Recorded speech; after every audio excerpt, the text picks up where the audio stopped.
Assalamu alaikum and welcome to Perspective.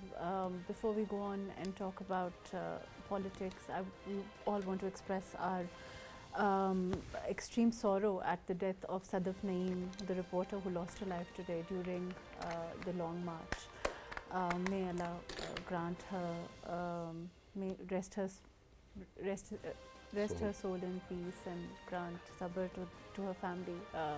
Of course, words are not enough to express sorrow, and of course it's as tragic as possible. There's really nothing that can be said, nothing that can, whatever words we use will not be enough to express the senselessness, the tragedy of her death. We'll be talking about, of course, the politics pursuant to the Long March, which is now in its third day.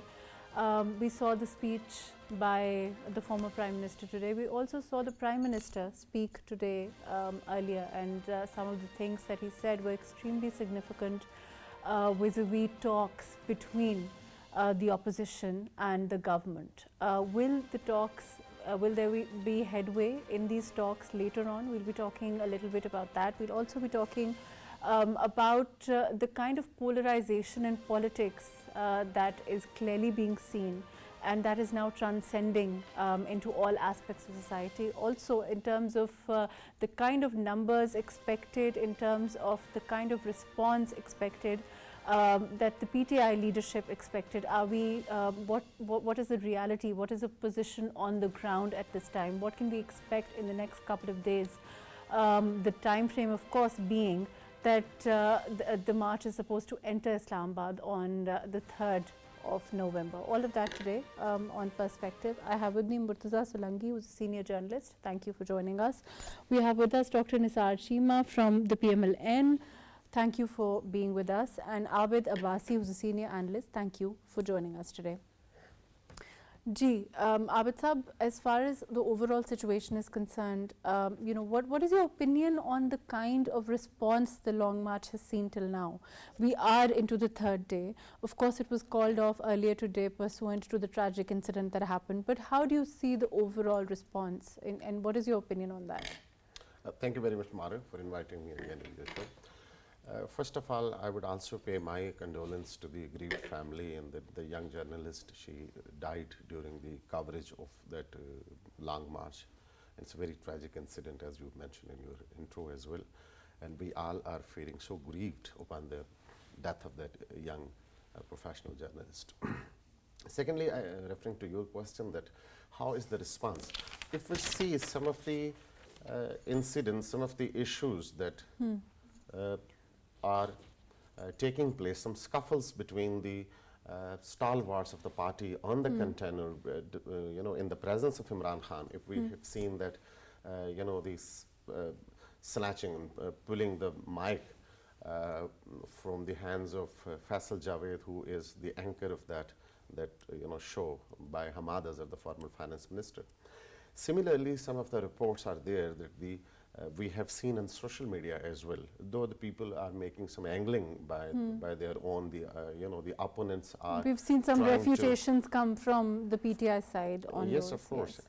And the most important thing, that while every sane brain of the country is talking about the negotiations and asking Imran Khan to come in the parliament and to negotiate properly, that is the essence of democracy, because negotiation are the part of democracy is all about talking, negotiations and you know, getting the achievements.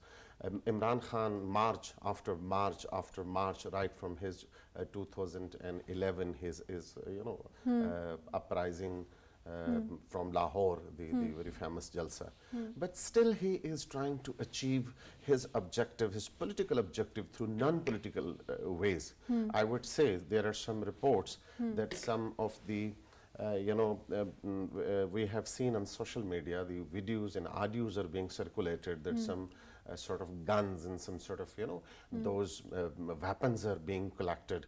Ali Amin Gandarpur's alleged, the audio is circulating on social media. This would be very much alarming. Previously, we have seen and the Faisal Wada's press talk, these are very much alarming, and I think the state institution should take actions if such kind of things are being happen and some sort of evidences are there. Right. Let me come back to you. I'm going to go to Nisar Cheema Saab. Ji, Nisar Saab, can you hear me? Ji, Nisar Saab, what is your overall, we're talking about the march and the numbers expected by the PTI. It is now the third day. What does the PMLN say? What do you expect now from this march? Do you expect it to enter Islamabad, or do you think it will disperse before then? Well, MAHRUKH, at the outset, I would like to extend my condolences on the sad demise of a young female reporter of a private channel who unfortunately fell from the container of Imran Khan today, and she died. It's a very unfortunate incident, and I would like to extend my condolences and sympathies to the bereaved family. May Allah grant her the best place in Jannatul Firdaus and bless the bereaved family with sabr jameel. Ameen.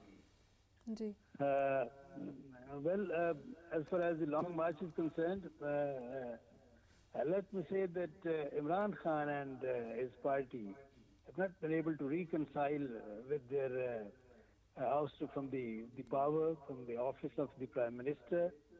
And one thing is very clear from his politics and whatever he has been doing for the last few months, that to gain power and to retain power, he can go to any extent. That is quite obvious. He can go to any extent. And he can just ignore and overlook all principles, all ethical values, everything. And the second thing is that if he is really interested in early elections or whatever, he should come to the National Assembly. And Nisar Sahib, the Prime Minister spoke about earlier talks that, in the press conference that he held, that had been held between the opposition and the government. Do you think, and eventually no headway had been made, of course, and then we saw the resultant march. Do you think that there's likely to be perhaps, another session of those talks, something that will be achieved in that quarter and coming to some kind of an agreement? Well, you're right, Prime Minister has constituted a committee for negotiation. But the best way forward is that if he is really interested in elections or any other democratic demand he has in his mind, he should come to the National Assembly. It's a discriminative attitude, it's illogical attitude that you are sitting in the Senate, your party is sitting in the provincial assemblies, your party is participating in the by-elections, and still you are boycotting the National Assembly. Nisar Sahib, of course, what you're saying is, it appeals to any rational mind, but we are democratic and constitutional role. But we're already in democratic constitutional role, of course. We would like, let me come back to you. I'm going to go to Murtaza Solanki Sahib. Ji, can you hear me? Ji, was it overall, as far as the situation at this time stands, after the former Prime Minister spoke earlier today, before this tragic incident happened, what are your overall feelings about there being some sort of agreement between the opposition and the government? That there are a lot that is being alluded to in that quarter. Can you tell us about any kind of some tacit agreement between the opposition and the government? Of course, like Nisar Sahib is saying, there is a committee. And there has been, earlier attempt that the Prime Minister spoke about. But overall, what are your expectations now?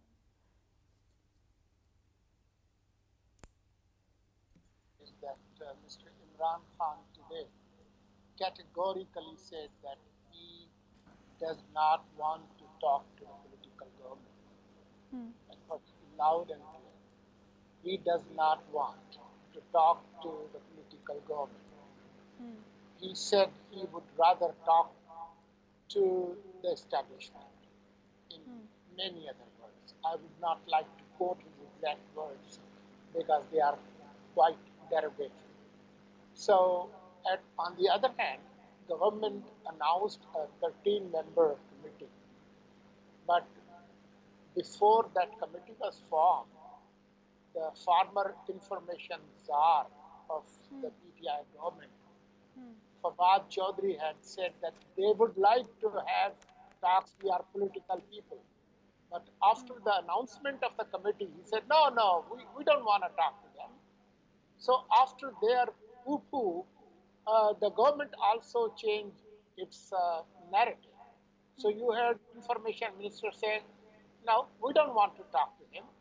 And same kind of gestures were being conveyed by other cabinet members. So there's a lot of politics going on even on negotiations.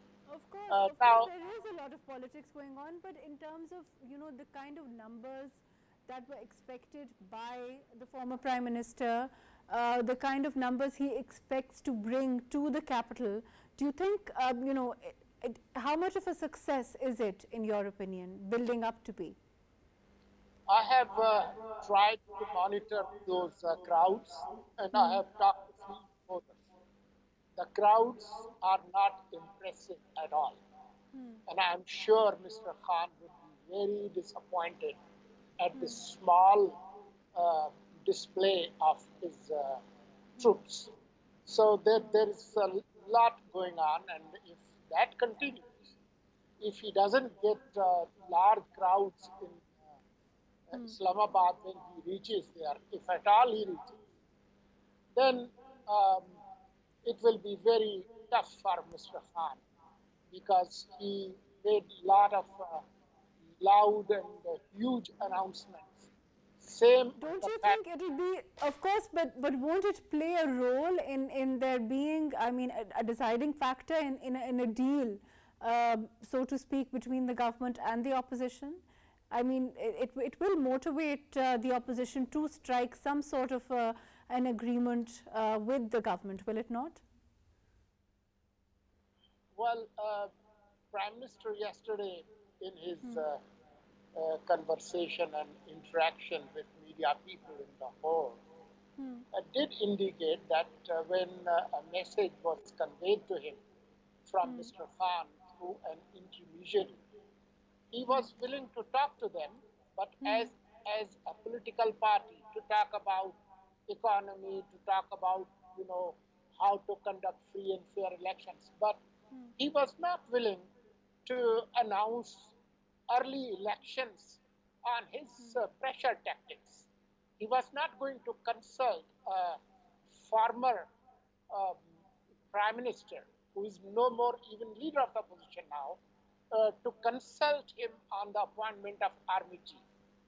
So, you know, if Mr. Khan ends up with a humble pie in Islamabad with very low crowds, and he fails to exert any pressure on Islamabad, he may decide to retreat and enter into some kind of face-saving negotiations. But if that happens, my prediction is that even if PTI decides to return to the parliament, Mr. Khan would stay out. He might send some leader like Shah Mahmood or Asad Umar to be leader of the opposition till elections are held. But I don't see Mr. Khan coming into this parliament. Right, let me come back to you. Abid Sahab, do you agree with this? You think that it's likely that the former Prime Minister may himself stay out and allow other members in his party, you know, PTI as a party, to come back into the assembly if there is such a deal? Solanki Sahab is a very senior and very seasoned journalist, and he has, given a very objective analysis. But perhaps I am not the law expert, but Imran Khan is declared, from the Election Commission of Pakistan is disqualified. He is not supposed to be in the National Assembly according to that decision. I don't know where that decision is now, whether it is, the court has issued any stay or not. But there's no bar in his contesting other elections, and of course, I mean, till 2023 election, he is disqualified. Plus, he's contesting today, I believe, from that and winning as far as the reports are concerned. But he was disqualified from the Election Commission of Pakistan.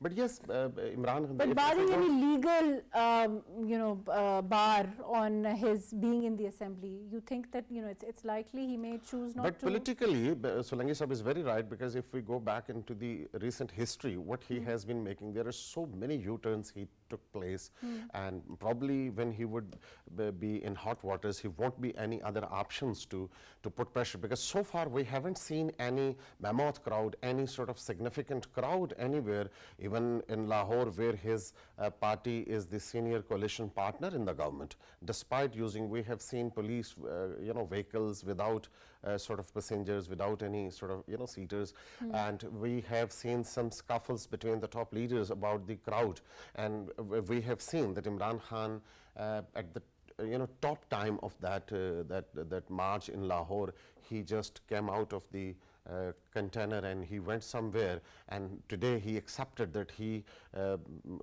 would talk to the powers to be, not to those people who he was referring some sort of mockery to the Shehbaz Sharif, the Prime Minister of that. But if it fails to pull the crowd, what he has in his what mind. What option will there be except to Obviously, there would be a jalsa, there would be some scuffles in Islamabad. What I see, then Imran Khan would announce another long march, another sort of public. He will say that I will come back and I will bring more crowd, as he has been saying in past. We have seen on 25th of May that he was claiming to bring a huge crowd, and that would be historic, blah blah blah, according to him. But he couldn't do so, and again he gave another sort of date that he would bring back another crowd. We have seen that about 1/3 of the country was under the. Why is there this consistent failure? We see, or do you think that it's perhaps an overestimation of the support as far as the PTI is concerned? Why, in your opinion, now before I go to Nisar Sahab, is there a consistent failure in trying to get the kind of crowd they would like to see come out? Actually, he has no other option. By the way, what option he left with? Why do you think there is he is just trying to put the pressure through public presence on the institutions, because there are so many sort of lacunas in his policy. Because when he was in power, he was the Prime Minister of the country. I have said earlier that everybody was talking about the fresh elections when Imran Khan couldn't deliver what he promised to the people. But that seems to have gone in the background as far as to. But still, if he comes in the parliament, he has to negotiate with the government, and on the negotiation table, you have surrendered some of your demands, or you come, to the some sort of, reproaching You think he's willing to surrender some demands? Let me go to. He is not actually. That's why he is putting pressure from the street. He is not coming into the power. He is not using the democratic way. Rather, he is using the crowd bringing tactics, and we have seen that for so many times he brought that crowd in Islamabad, but that wouldn't make any difference. Let me go to Nisar Sahab. Nisar Sahab, do you think that, we're talking about in terms of the kind of crowd that the former Prime Minister would like to come out, the kind of people, the kind of masses he would like to see, why is there a consistent failure to mobilize that kind of support base, in your opinion? And why, in that kind of a scenario, do you think that, overall the situation being what it is, the kind of refusal that we've seen come from him to talk about any kind of agreement with the Prime Minister, do you think it will have an effect on that? MAHRUKH, holding public meetings, jalsas, and arranging rallies and long march, everything, is the democratic and constitutional right. It's the constitutional right of every politician, everybody in the country. But to pressurize the government for early elections is, of course, totally undemocratic. And no person who believes in elections. democracy. I mean, what does he expect at this time? Is it really now about the early elections at all? Because we're looking at August and 8th or 9th August, I believe. Ji. Let me complete. Deciding the date of election is, of course, the prerogative and constitutional right of the government of the day, which enjoys the confidence of the majority of the House, majority of the National Assembly. So it is the constitutional right of the government of the day to decide the date of the general elections. and it should not be decided by any crowd, any long march, But any Mr. Afsar, rally. there is a So constitutional if right of the government at this time to decide all of the things that he wants a part in. There's no, Yeah, of I don't course. think that one can argue to the contrary. Yeah, but and if this example is set, if this tradition is set, it will be extremely detrimental for the democratic values in the country. You know, in that case, after the elections, any group, any pressure group would bring a crowd to Islamabad and sit in there and ask for early elections. So it will not be in the interest of the country and the nation. Okay, let me come back to you. I'm going to ask the same question. So this trend must be discouraged. Right, fair enough. I agree with you on that, but I want to go to Murtaza Saab on this. Murtaza, okay, you know, on the one hand, we are seeing a failure. You know, I think we all agree here today that there is an absence of the kind of crowd he would have liked to see. You know, when he announced the long march, if we talk about Lahore, we talk about, like Abid Saab is saying, their government very much being in power there. But on the other hand, when we look at the by-polls, we see their party, you know, we see him doing well there. Why is that, in your opinion? Well, when it comes to by-polls, we can discuss these recent by-polls, National Assembly elections. The one happening today even. Yes, Khyber Pakhtunkhwa is a province where his party has ruled for last 10 years. And generally the rule of the thumb is that where an incumbent government is put in place, usually the by-poll results go in their favor, unless there is something extraordinary. The problem is that Mr. Khan is trying to mobilize the public opinion to bring this government down. He is not mobilizing people on the real issues of the people, like price hike, unemployment. So when it comes to voting, people would vote for the party they like. Now here, a political leader of Imran Khan's stature is contesting on all National Assembly seats, trying to use his personal popularity to defeat local politicians. That might have a flip side because, you know, according to law, he cannot hold all those seats. At the max, he can retain just one seat. He has already lost his Miawali seat, but out of these 6 or 7 seats that he gets elected, he can retain one, but he won't go to National Assembly to take vote. So this is immaterial.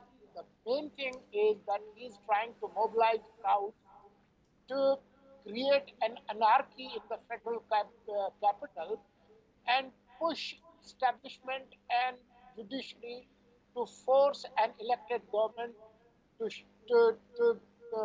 step down.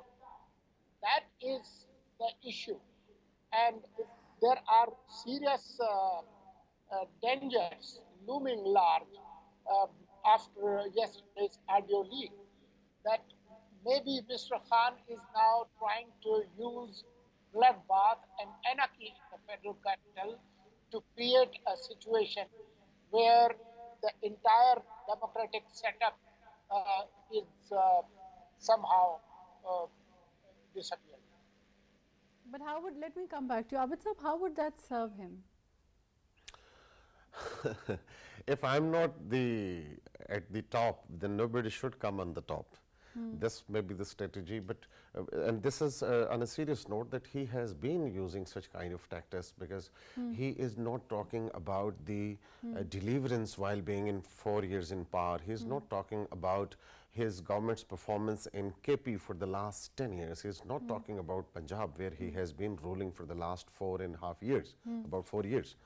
But he is talking about some sort of, malicious, some sort of abstract things that the state agencies of the country has very categorically denied any kind of conspiracy against the Khan's government or against Pakistan by any outer country. Do you think there's an overestimation of, perhaps, of course, like Murtaza Saab said, he's saying that, there is, he's contesting on most of these seats himself, he has a popularity, he has his own persona. I don't think anybody denies that. But in terms of the popularity of his party, perhaps there is an overestimation there of how they will perform in the next general elections based on that stardom, that popularity of his alone. Do you think that he is actually portraying the popularity on social media, using social media tactics, but we should not forget that he lost elections in Karachi by a very common sort of candidate of Pakistan People's Party. And his party is the candidate in Punjab, where Mr. Khan and his party is ruling for the last 4 years. Shah Mahmood Qureshi's daughter lost to election to Pakistan People's Party's candidate. But Imran Khan could not contest election from all 272 seats in coming elections. Do you think yes, when a common or ordinary kind of candidate is contesting elections from Chichu ki Maliya or Faisalabad or somewhere, and a leader of national posture, head of a party that is very much popular on social media, and obviously otherwise he held some popularity. I do not say that he is the popular leader of the country, but he is a popular leader. But when a popular leader is contesting election to an unknown candidate, as Murtaza Saab said, there would be edge to that leader. If Nawaz Sharif contests from many seats, or for that matter Bilawal seat, that they can also bring some sort of difference against a common candidate in every constituency. And this was his strategy, to contest election from so many seats, just to sustain his momentum that he is the most popular leader. But the fact of the matter is that the very sane and rational brain of Pakistan are thinking that if Imran Khan was so popular in 2018 as compared to today, because there were so many people who were of the view, they were of that much expectance or expectation from Imran Khan that he is a very neat and clean, so-called neat and clean leader. He would come into power, he has no motives, he will bring some change, but he failed to bring those changes. What about those failures when the rationale, I'm not talking about the PTI supporters, the die-hard supporters, I'm talking about the neutral people of the country. Not get, the kind of seats he's talking about simple majority, he's talking about 2/3 majority, he's talking about lofty goals. Do you think that when, like, you are comparing his popularity of 2018 to what it is now, when there are other factors weighing in on that popularity, and when he couldn't get the kind of seats he would have liked then, how is he likely to do in these? I don't think so. Perhaps he would be secured majority in the National Assembly even in coming elections, because what we have seen today, and because after these, those press conferences, which was DJISI and the DJISPR, that is a very crucial kind of event in the history of Pakistan. They have shown that such kind of malicious campaign, which is being, following the lines of the enemies of Pakistan. What we have seen on the Indian media right from 2-3 days, the same sort of, narrative is being portrayed, being projected by the Indian media. They are so happy, and they are very ironically and tauntingly saying that what we couldn't achieve by investing huge amount of money, Imran Khan is doing the same business. So it is very much alarming what Imran Khan is following, the path that is very much dangerous for the state of Pakistan, for the people of Pakistan, for the future of Pakistan. And I think this is the right time to take the action by the I'm not talking any illegal or any extra constitutional You're or saying any, that there should be some sort of there should be some actions against him, because he was, unfortunately, when the Supreme Court of Pakistan in their remarks said that apparently, ostensibly, there is a breach of constitution by Imran Khan when the vote of no confidence was succeeded, that constitutional action was succeeded against him, but no action was taken by the new government against him. Why the government has not initiated any legal action when the Supreme Court of Pakistan is observing that some sort of breach of constitution took place? Nisar Saab, can you answer this? Well, MAHRUKH, I would like to say that the number of people attending a public meeting do not in fact reflect the true popularity of any person, any leader. There are so many other factors which are very important when it comes to the general elections. And the people of Pakistan have become very mature in political terms. They But know Nisar Sahib, okay, what fair they enough. know. When you say, right, let me They interject know, for one they know second. what- Popularity or no popularity, whether it will translate into actual votes in the general elections or not. The point is, at this time, we have a prime minister who's talking about investment. We have a prime minister who's worried about the economy. We have a prime minister who's saying that, he's talking about an investment that may come from the Saudis or it may come from China. How in this kind of scenario, isn't the goal, shouldn't the goal be to somehow get this to be a working relationship where we can, let the economy prosper, let the economy at least, get back on its feet, move towards the general elections? You think the government is trying to make any headway in that quarter? The government is trying its best to restore the economy in the best possible way, and to strengthen the institutions, whatever is possible. But the objectives of Imran Khan, unfortunately, are to derage the system as a whole. And his past record is also very unfortunate, in the sense that we remember very well the 126 days of his dharna in D Chowk, when he incited the people to take law in their hands. He called for a civil disobedience. He burned the bills of electricity and gas, and he encouraged the people, his followers, to attack PTV and the police and Parliament House, and so many other things. I mean, he persuaded the people for lawlessness, and this is the kind of the traditions he set in the past. And and let's hope for the best. That this. Let me come back to you, Solanki sir. My question is, okay, we've seen these kind of tactics. We've seen the marches. We've seen the protests now since April of this year. We saw what happened on the 25th March. We saw, calls for more marches. The overall instability, the political instability that, is coming from the opposition. But the point is, it's there, and the government agrees that it's there. Shouldn't the goal be to somehow, move towards better goals and try to get this to be, some kind of a working relationship where there is some tacit agreement between the government and the opposition for the government to, continue its work till the time of the elections? Now, even with these marches, we're getting near to August now. 5-6 months have passed. During these marches, I can see you're smiling, but what do you expect from this scenario? I think that's what the common man wants to know. I think that, for them, the goal is to find out, where is this all going? When is this all going to end? And when are we going to, just move on? The common man knows few facts, and let me repeat those facts. Ji. Mr. Khan, when after a very disputed and controversial elections, quote unquote, selection, was selected or appointed or installed as the Prime Minister of Pakistan. On the very same day, the then leader of the opposition and currently now the Prime Minister, Shehbaz Sharif, offered him and extended him an olive branch. He offered to work with him. He accepted, despite a disputed, rigged election.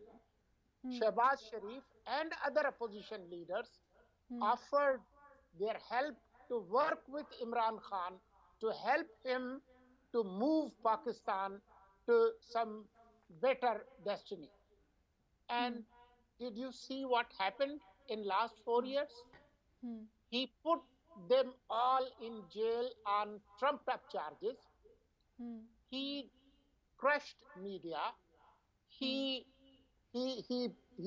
somehow attacked judiciary. He chased a senior judge of the Supreme Court. He literally turned, with the help of the President House into some kind of a workshop for churning out ordinances. This is when he was the Prime Minister. Now, after he has been thrown out of power, he is absolutely, he has lost his senses. He doesn't want to talk to the current government. So, regardless of what you and I, think about it and what we expect and hope, Mr. Khan, he said this on camera that I would have rather wanted an atom bomb thrown on Pakistan rather than giving power to these people. So you have to understand his mindset. I can understand there might be some leaders in his party who would agree to what you and I are saying. But Mr. Khan is a narcissist. His politics starts with him and ends on him. So I think, these are good ideas and wishes, but those wishes will not come true. He would try his best to create a situation in Islamabad. That situation gets out of control. There is a paralysis. There is some kind of law and order situation where he can force the hand of the establishment and judiciary to roll back the democratic order. That's his goal. Let me come back to you. Abid, do you agree? Yes, to a great extent, the things are But then heading how do to. we, okay, what Murtaza Sahib is saying is, even if we agree with his point of view, the point is, then how do you ignore a leader to which we all agree that he has some popularity? How do you ignore that? Are we going to be, if, of course, God forbid, if one hopes that there isn't that kind of violence, there isn't any kind of, those kind of circumstances to which Murtaza Sahib is alluding, they don't happen. But overall, the turbulence you expect will continue unless there is some kind of an agreement, right? Nobody is ignoring him. He has been a very, Ladla is a very much favorite of the system for so many years. Just imagine if any other leader of the country used that connotation, that language which he is using in public jalsa against the state institution while taking their names. And as Murtaza Sahib said that I would throw bombs, I would prefer to throw bombs to give power to these, thieves and blah, blah, blah. Any other leader, if used that connotation against the state institution, the language which he has been using against the judiciary, even the top judiciary, the language he has used against the chief election commissioner, the language he has been, or the actions he has been taking against media, or the incidents, the very unpleasant incidents took place. Many anchors, many journalists were, thrown out of the media houses. The fascist tactics he used while being in power, as Solanki Sahib refers, that top leadership of the country was put behind the bar in such malicious cases, which the, I'm sorry to use this word, which the favorable judiciary accepted and granted bails to all of those leaders. What about Zardari Sahib? What about Fayal Talpur? What about Shahid Haqqan Abbasi? What about Mia Nawaz Sharif, Maryam Nawaz Sharif, Rana Sanaullah Khan, Saad Rafiq, Ahsan Iqbal? Everybody was put behind the bar in the cases which during his own tenure were accepted by the Supreme Court of by various courts of the country to grant bails to all those people. What was that? These were fascist tendencies. And let me say it, Imran Khan is now, in a narcissist situation. He is, occupied by narcissism, or he is occupied by Nazism. He is using fascist tactics. Nobody is ignoring them, but he should use the political and the democratic means to negotiate, but to if come he forward. was going to use the political or democratic means, he would have stayed in the assemblies. of course he should come in the assembly, and if he's not, he's coming. Look at during the 2014 sit-in, he was given every mileage by the whole state to do everything while sitting there. He, used high-handedness against the Supreme Court building, attacked on the Supreme Court building, the PTV, the Parliament, and every institution. Any other leader of the country can think of those things. The Chinese Prime Minister was coming to Pakistan, the Chinese President, and there was expected. The CPAC was on the negotiation table at the very making process. He did not even tolerate. He did not care for the interest of the country. Now the Saudis are very much interested to invest in Pakistan. Similarly, Prime Minister is heading towards China for negotiation. So many positive projects, because Pakistan is passing through a very crucial situation of a very but that doesn't particular. seem to be of any concern to the former Prime Minister himself. We've seen that, like you said earlier, and I think the Prime Minister spoke about it yesterday also, when he said that when the Chinese Premier was visiting last time, we saw what happened, and that doesn't seem to be, like I said, it doesn't seem to concern him, and he has a following.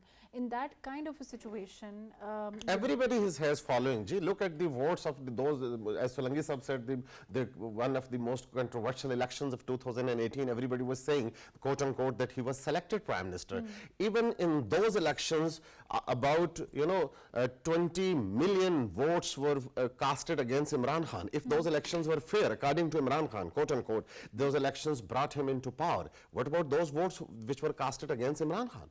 If that elections were fair enough to bring Imran Khan into power, almost double votes were casted against Imran Khan. So these political parties are mature enough. They have lost a lot of leadership. They have they are mature and responsible people, not using such kind of fascist tactics which Imran Khan is using. But ultimately, God forbid, it would cause serious serious damage to the state and to the country of the people of Pakistan. Nisar Sahab, your quick comments on what you expect the Long March to achieve at all. I can only add that it's very unfortunate that Imran Khan tried to introduce a culture of using obnoxious, malicious, indecent, and abusive language against his opponents. Very unfortunate. And secondly, he's trying to defame the country's institutions, the armed forces of Pakistan, the country as a whole, the democratic system of the country. He's bringing bad name to the country. It's very unfortunate. Right. Unfortunately, that's all the time. And hopefully, his long march is bound to fail. Inshallah. Right. Thank you so much for being with us, Dr. Nisar Cheema, Murtaza Solanki Sahab, Abid Abbasi Sahab. Thank you for joining us today. Overall, as far as things stand at this time, of course, there have been reports of there trying to be some sort of deal, some sort of an agreement between the government and opposition, but they seem to be largely refuted by both the government and the opposition. At this time, of course, the Long March continues. Whether it will reach Islamabad, the kind of numbers that the former Prime Minister himself is hoping to reach or achieve seems to be challenging at this time. Of course, we'll know in the next couple of days where the buck stops. Thank you so much for joining us today on Press.